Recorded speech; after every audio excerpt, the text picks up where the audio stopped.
Exaudi Mtei, Godfrey Mchungu yuko hapa. Sisi tunakwenda mpaka 3 kamili za asubuhi. Sisi tupo bwana Mchungu, si ndio kabisa. Weekend hii miongoni mwa taarifa kubwa na tukio kubwa pia ni kupumzishwa kwa mzee wetu ambaye ni icon kweli kweli wa Tanzania. Jana nilikuwa namwambia mtu lazima nikatafute ile kitabu chake nikisome. Si nilichelewa wapi. Najua wewe ni mdau, unaweza ukao nacho. Kama hauna nitafutie. Kaya nikisome kwa sababu nimegundua zile sifa nilizokuwa nikizisikia watu wakizungumza juzi pale, nyingine nilikuwa sizijui. Kwa sasa nisije nikabaki simjui mzee Mtei, nitatafuta kitabu chake pia nisome alikuwa akituzungumziaje wa Tanzania. Alipumzishwa juzi. Ndio. Waziri Mkuu wa Tanzania Mwigulu Lameck Nchemba alikuwa miongoni mwa wageni kutoka serikalini walioshiriki moja kwa moja zoezi lile, na alizungumza na akamtolea sifa pia za kwake gavana wa kwanza wa Benki Kuu ya Tanzania Mzee Edwin Mtei. Lakini wengine waliozungumza ni mwenyekiti mstaafu wa Chadema Freeman Mbowe, akazungumza pia John Heche makamu mwenyekiti wa Chadema, akazungumza pia Sugu, Joseph Mbilinyi mwenyekiti wa kanda ya Nyasa Chadema, akazungumza pia John Mnyika nilimuona, wakazungumza wanaharakati mbalimbali, wakazungumza wanasiasa mbalimbali, kiongozi Zito Zuberi Kabwe, kiongozi wa mstaafu wa ACT, lakini kiongozi wa ACT pia na yeye pia alizungumza pale, mwanamama yule na wengine wengi. Sasa walau kwa uchache tusikilize yale ambayo aligusiwa. Tutaje kuuliza ile swali langu mwishoni. Sawa. Lakini kwa sasa tumsikilize Mwigulu Lameck Nchemba akizungumza yale ambayo yeye amejifunza au anamuelewa marehemu mzee Edwin Mtei. Mwigulu Lameck Nchemba, waziri mkuu wa Jamhuri ya Muungano wa Tanzania. Mzee Mtei alikuwa anapenda haki na kusimamia haki. Shamba la Mringa Estate lilikuwepo hapa, na katika mchakato kulikuwa kumeelekezwa baadhi ya wananchi wanufaike na sehemu yao, hiyo ilikuwemo kwenye ambayo ilitakiwa ikabidhiwe kama sehemu ya makabidhiano. Niliambiwa wanunuzi Bajuta Estate na bodi ilipokaa, kuna sehemu walibadilisha na wakaingia kwenye mzozo. Naelekeza ndani ya mwezi mmoja wawe wamerekebisha yale maeneo waliofuta, na wale watu waliokuwa wanatakiwa kunufaika na eneo hilo wapewe sehemu yao. Mkuu wa mkoa pamoja na watu wetu wa ardhi, kamishna wa ardhi anayehusika, wasimamie ndani ya mwezi mmoja wawe wameshakamilisha na wawakabidhi wahusika ambao wanastahili kupata kipande kile kama mkataba ulivyokuwa unaonesha. Na la mwisho, Mzee Mtei alikuwa anapenda maendeleo. Mheshimiwa Rais alielekeza, na mimi kama msimamizi nitumie jukwaa hili kuwafikishieni. Tuna maeneo mengi katika majiji ikiwepo jiji la Arusha. Tuna maeneo ya kufanyia biashara. Biashara ndogo ndogo, wa machinga na watu wengine. Kila mtu ameweka kamwavuli kake, wengine magunia. Na mvua ikinyesha kwa sisi wafugaji, pale kwenye hiyo soko inageuka kama zizi.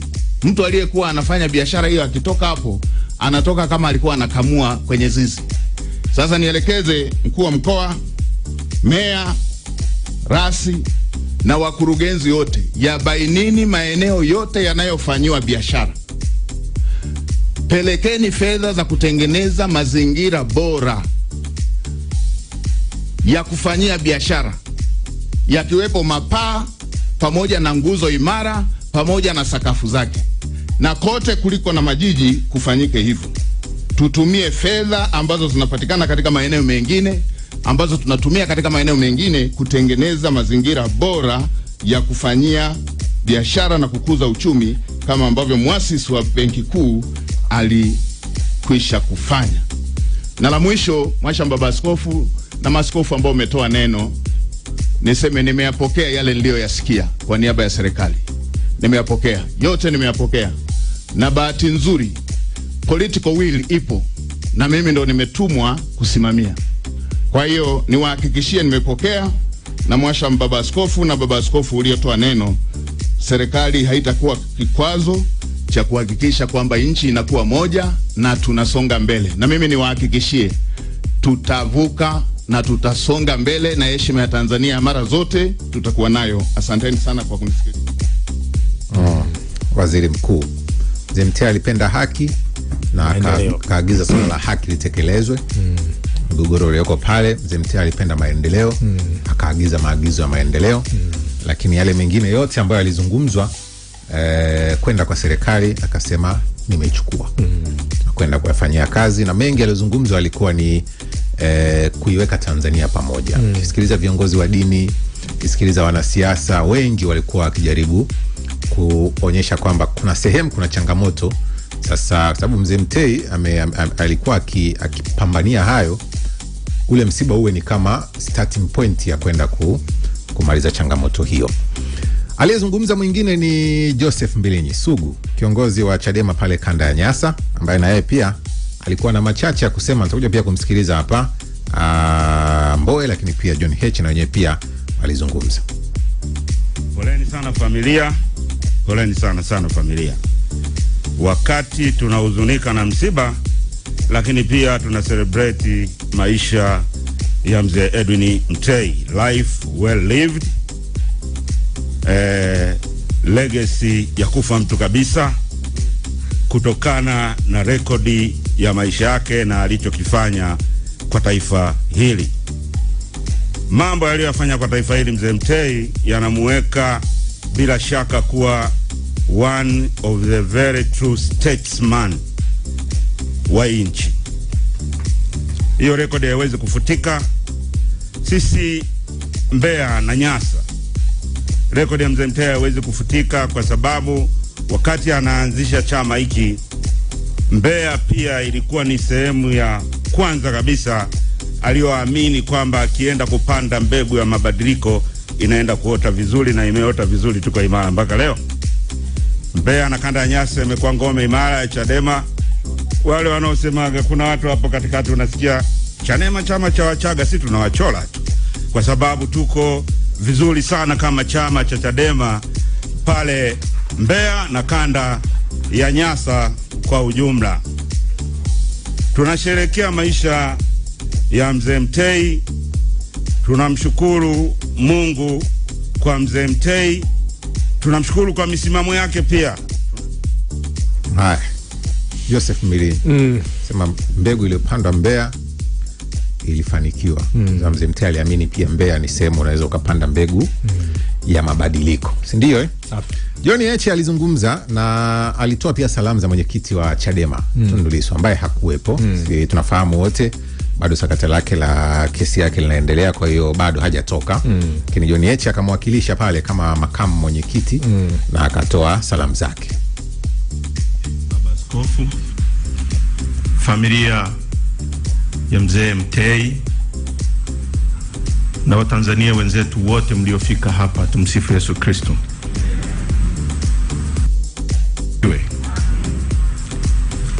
Familia ya Mzee Mtei, kwanza pokeeni salamu za mwenyekiti wetu Mheshimiwa Tundu Lissu ambaye yuko gerezani kwa sababu wote tunazozijua kwamba ni za uongo. Ameandika ujumbe mrefu, tutauposti na tutakabidhi kwa familia. Kwa tunaleta salamu za pole kutoka kwa Mheshimiwa Tundu Lissu na chama chetu.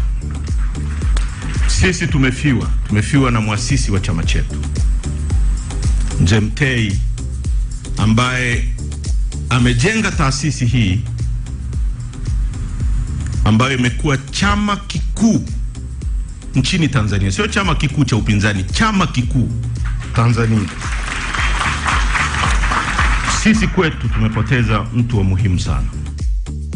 John Heche alizungumza mengi, lakini kwa sababu muda wetu ni hayo ni machache kabisa. Sema Mzee Mtei amejenga chama kikuu, sio chama kikuu cha upinzani. Na uchambuzi, chama kikuu sio chama kikuu cha upinzani. John Heche ngoja uchambue baadaye, makamu mwenyekiti.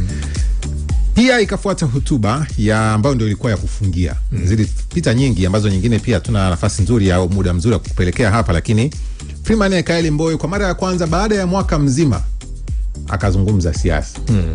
Ndio atakuwahi kusikika tena. Swali alikuwa mengi, mbona azungumzi mbona agusi mambo, haonekani kwenye majukwaa.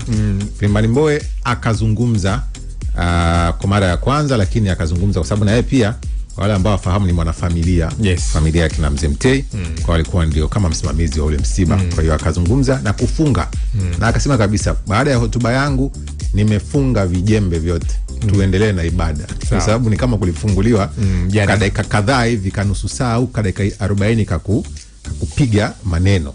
Baada ya pale akasema nimefunga sasa siasa, turudi kwenye ibada. Viongozi wa dini, karibuni muendelee na ibada. Huyu hapa Freeman Mbowe. Na nimefanya naye kazi kwa karibu sana.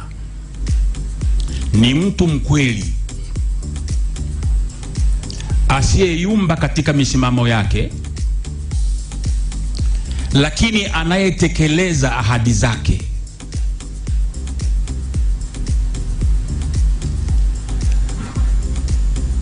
Na kuhitaji Mheshimiwa Waziri Mkuu, utambue wewe na viongozi wenzako wa serikali kwamba taifa letu bado lina maumivu makubwa sana. Na nitakuwa mnafiki au Mswahili nisipolisema hili. Maendeleo ambayo umetueleza kwamba serikali itasimamia ni jambo jema, tunashukuru. Lakini hakuna jambo la maana na la muhimu kuliko uhuru wa watu katika nchi yao.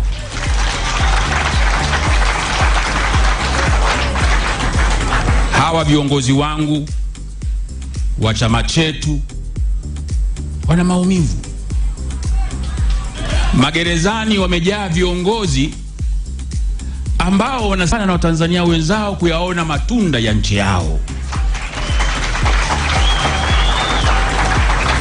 Njia bora kuliko zote za kuleta maendeleo katika nchi yetu, rejesheni kwanza uhuru wa watu, furaha ya watu, haki za watu, na muukiri ukweli pale ambako serikali imekosea. Isione aibu kusema tulikosea hapa, turekebishe. Nina hakika hata viongozi wa chama changu watakuwa tayari kuwasikiliza ili tutafute kesho iliyo bora katika nchi yetu.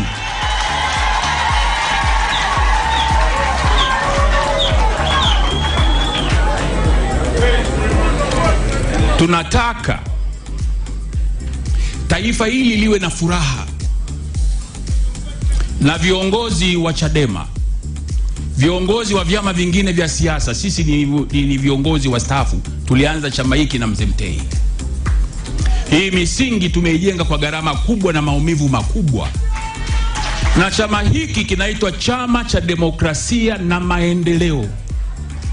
Tukitambua kwamba pale pawapo na demokrasia ya kweli, maendeleo ni inevitable, yatapatikana.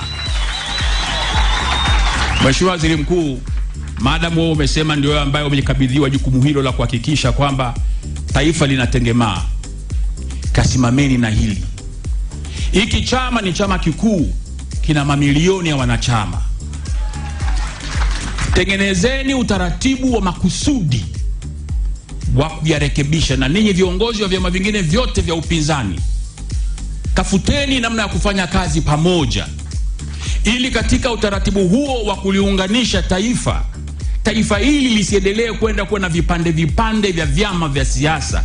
Tunataka taifa moja lenye misingi ya maendeleo, lenye upendo, lenye utengamano, ili hata wale ambao watakuwa katika uongozi katika maeneo mbalimbali wafanye kazi yao kwa furaha na kwa amani. Mimi nina imani kukutanishwa leo mbele ya msiba na jeneza la mzee wetu Edwin Mtei ni mpango wa Mungu. Haya, huyo ni Freeman Aikaeli Mbowe. Kama endelea kuwa na sisi, na asante kwa kutunga mkono pia kupitia kutuandikia ujumbe mfupi 0683802966. Tulikuwa tukizungumza kuhusiana na yale ambayo yalijiri pale Arusha juzi wakati wa kumpumzisha muasisi wa Chama cha Demokrasia na Maendeleo Chadema, lakini aliyewahi kuwa gavana wa kwanza wa Benki Kuu ya Tanzania BOT Edwin Mtei apumzike kwa amani. Mchungu umezisikia hotuba zote. Mjadala mkubwa ulikuwa kwenye hotuba za wanasiasa. Hotuba ya Freeman Mbowe kaja ikafunga. Kwanza tuanzie kwenye hii ya Mbowe. wakati mimi natazama ile live wakati inaendelea, ni kama wakati Mbowe anazungumza ni kama alikuwa anabadilisha nyuso za wafuasi wa Chadema. Ndio kwa kuna picha fulani hivi kwamba hivi Mbowe August tena hivi. Sio vitu vyake hivi. Kwa hiyo ni kama ilibadilisha nini? Unaweza kusema ibadilisha chochote kwenye fikra za watu, hususan wanachama wa Chadema ambao walikuwa wakiamini mbona haji, mbona azungumzi, mbona atokei, mbona agusi chochote, haoni. Imebadilisha chochote. Yes, kwanza ukitazama hata katika hotuba yenyewe inakuonyesha kwamba ni kiongozi ambaye anafuatilia. Kwanza anafuatilia hali ya chama chake, lakini anafuatilia masuala mbalimbali ya nchi ambayo yanatokea. Na unafahamu kwamba Mheshimiwa Mbowe amefanya siasa takriban miaka 30. Kwa uwezo kusema kwamba ajui mambo ambayo kimsingi yanaendelea katika siasa za Tanzania. Lakini hotuba yake ukitazama imeenda kugonga nyoyo, unaweza kusema kwamba za wanachadema kutoka kile ambacho kimsingi alichokizungumza. Kwa jukwaa ambalo ameitumia ni jukwaa ambalo limeenda, tunaweza kusema kwamba kuimarisha solidarity ya wanachadema wenyewe. Of course ulikuwa ni msiba ambao umeenda kuunganisha watu mbalimbali, kuanzia kuna vyama mbalimbali na kuna serikali, lakini bado ukitazama umekuwa ni msiba kama wa kutoa ujumbe wa ujumbe sometimes kutazama masuala ya kitaifa, hata masuala ya kisiasa. Kwa hiyo na mitazamo mingi ya watu inajengwa kwa sababu unafahamu kuongoza chama kwa takriban miaka 20, uwezi kivuli chako uwezi kukitenganisha na hicho chama. Vile kuongoza chama kwa miaka 20 na kukaa kimya labda baada ya uchaguzi vile uwezi kutenganisha na mitazamo ya watu katika chama, ukiacha tumepitia katika uchaguzi mtazamo wa Chadema Mheshimiwa Tundu Lissu. Kwa hiyo bado kauli yake ilikuwa inasubiriwa kutazama na wadau wengi wa kisiasa. Kwa hiyo naweza kusema kwamba ni hotuba ambayo imeenda kuakisi. Kwanza imeanza kuakisi siasa za ndani ya Chadema moja, lakini imeenda kuakisi masuala na ajenda za kitaifa. Kwa sababu amezungumza masuala mazima ya reconciliation, masuala ya uponyaji, ambayo hii imekuwa ni hoja yake tangu matokeo yanatangazwa Tundu Lissu pale Mlimani City aliweza kuzungumza. Kwa hiyo ni kiongozi wa kweli, hotuba yake imeendelea kugonga vichwa vikubwa vya wafuatiliaji wa siasa nchini Tanzania. Anazungumza, anasema ni mwaka mmoja tangu ni staff siasa, nazungumza kwa mara ya kwanza. Kwa tuna conclude kwamba Mbowe amestaff siasa. Kwa maneno yake amezungumza kwamba amestaafu siasa, ni wakati sahihi kwake kustaafu, sababu maana kustaafu ni kujiondoa, sasa hutashiriki. Unajua siasa huwezi kustaafu. Inaweza kusema kwamba labda tuambie siasa za majukwaani, kwa sababu unafahamu siasa ni maisha na harakati za kisiasa, harakati za maisha zimekuwa tunasema two sides in the same coin katika siasa. Hauwezi kustaafu. Kwa labda siasa zile za majukwaani. Na kwa mimi ukiniuliza ni kwamba tangu Mheshimiwa Mbowe alimwachia mwenyekiti Tundu Lissu pale Mlimani City, kwa kweli hajaonekana kwenye siasa za majukwaani. Tunafahamu kabisa kwamba sifa ya tunasema political active, yani siasa zile ambazo siasa halisia. Of course kuna wanasiasa ambao wanafanya siasa kwenye masuala ya technicality tunasema, yani masuala ya kupanga mikakati, kupanga mbinu, kupanga agenda, kutengeneza mtandao. Wapo na siasa hivyo ambao hawaonekani kwenye macho ya damu na nyama. Lakini wapo na siasa ambao wamekuwa wakifanya siasa kwenye siasa majukwaani. Kwa hiyo anaposema labda anastaafu siasa, maana ni kwamba hatutamshuhudia kwenye siasa za majukwaani. Maana kwamba hata kuwa fronti kata kuzungumza agenda zake, lakini siamini kwamba kuna siasa ambao wanaochipukia au kuna chama chake kutafuta ushauri, kwa sababu nafahamu yeye bado ana act kama ni mwenyekiti wa kudumu na kamati ya kudumu, mjumbe wa kamati ya chama chao. Kile ambacho nilikuuliza mwanzoni kabisa, viongozi wengi kuonekana kwenye eneo kama lile kuzungumza siasa, kukemea mambo, kuonyesha kama wana kiu ya kuzungumza hivi. Inatokana nini? Ni uhaba wa maeneo ya kuzungumzia au ni sehemu sahihi walikuwa? Unajua kuna mwandishi mmoja anaitwa, kama walipania hivi kwamba ngoja nipewe nafasi tu hapa nipige, ngoja kuna mwandishi mmoja anaitwa Alex Laguma. Alex Laguma nafikiri ameandika kitabu kinaitwa Betrayal in the City kama sikosei. Anasema anaitwa Francis Imbuga. Francis Imbuga ameandika kitabu kinaitwa Betrayal in the City. Anasema kwamba msiba ni mahali pa kuonyesha umoja. lakini msiba ni mahali pa kuweta watu pamoja na kuweza kutoa hisia zao. Sasa unafahamu kwamba kwa mfano Chadema hawakupata jukwaa la kuweza kutoa ujumbe dhidi ya kwenda kwa mamlaka. Kwa msiba wa Mzee Mtei wameweza kuchukua kama ni fursa. Na ujumbe ambao wameutoa of course ni ujumbe mzuri wa kuonyesha mshikamano, kuonyesha umoja na kuonyesha solidarity. Kwa vile ni mahali ambapo kumetumika kwa mzee Mbowe kuweza kufunga mjadala wa kitaifa kuhusu harakati za siasa zake, hata mtazamo wa watu wa Chadema dhidi ya harakati zake za siasa na kukaa kwake kimya. Kuweza kusema kwamba serikali imetumia msiba huu kutoa ujumbe, vyama vya siasa vimetumia msiba huu kutoa ujumbe, lakini wananchi ambao ni public opinion nao umepata uhalisia. Je, Mbowe ana mtazamo gani? Chadema wanataka nini? Serikali ina mpango gani? Kwa sababu hata Mheshimiwa Mwigulu Waziri Mkuu anasema kwamba yeye ana jukumu la msingi kisha kwamba anaweza kuhakikisha makundi mbalimbali. Sekunde 5. Chadema wamemuelewa Mbowe, yani kwa mtazamo tu. Chadema ameeleweka vizuri sana. Ameeleweka vizuri sana na uhitaji kuwa profesa kumuelewa.